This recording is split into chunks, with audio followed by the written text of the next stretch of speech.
Welcome to this installment of Travel News Weekly by Turnpikes.com for June 8th, 2026. We start with the good news that gas prices are continuing to fall, although the price declines have slowed from last week a bit.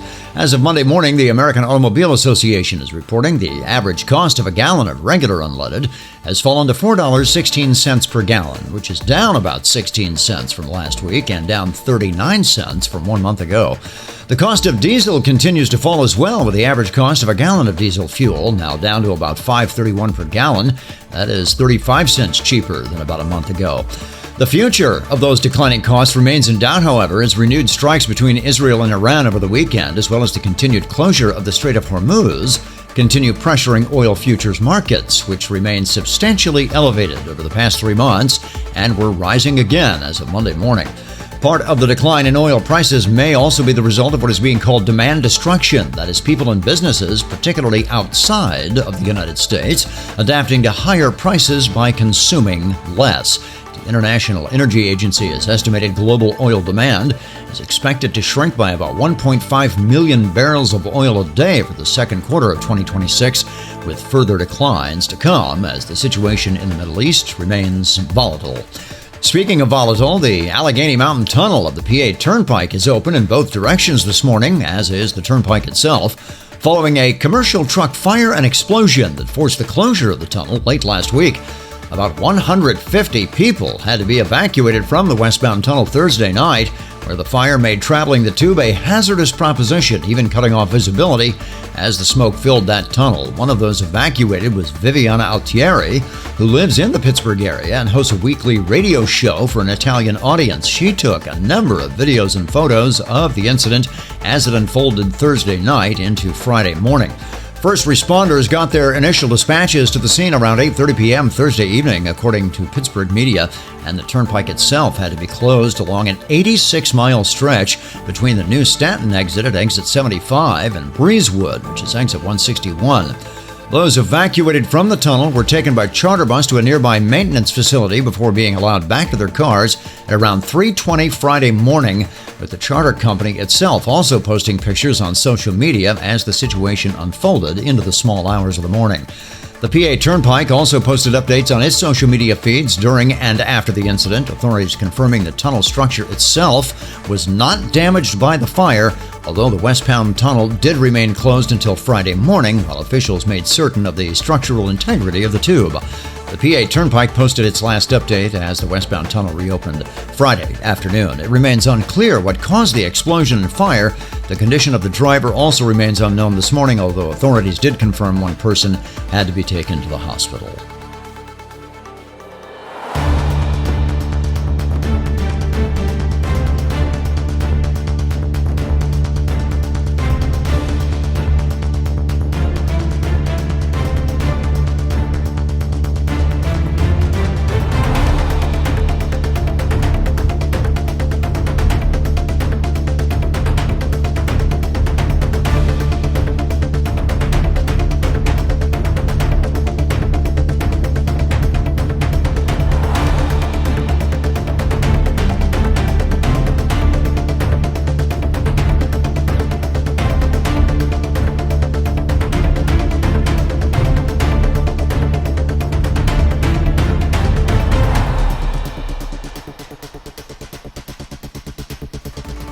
In case you missed it, the Chicago Bears have announced that as of the weekend, they are indeed leaning toward Northwest Indiana as their preferred site for a new stadium. That would put the stadium adjacent to the Indiana Toll Road, which has been given authority to raise tolls twice annually in exchange for $700 million in funding for new and improved infrastructure in the area of that new stadium. We told you about that last week.